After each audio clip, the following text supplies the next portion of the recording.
High guys, welcome to my mini blog. तर आज आहे आषाढ एकादशी, त्यासाठी मी बनवते इकडे उपवासाची बर्फी।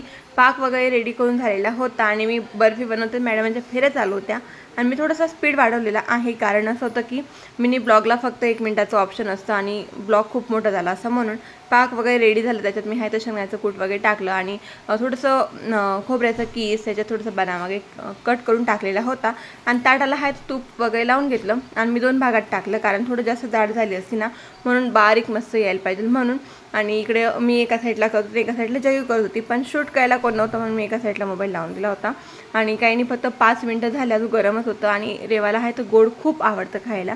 बघा कशी बसली आहे आणि तिला बर्फी पण खूप आवडते। आणि त्यानंतर मी गरम होतं तेवढ्यातच कट करते, तुम्ही बघू शकता। अजून खूप गरम होतं आणि छान अशी काप पण झाली आणि तुम्हाला एक काढून पण दाखवते। खूप छान अशी खाली पण चिटकली नाही, काहीच नाही। तर सगळे काप वगैरे करून झाले, तर गार झाली होती। तर कशी वाटली ही बर्फी कमेंट करून नक्की सांगा। बाय।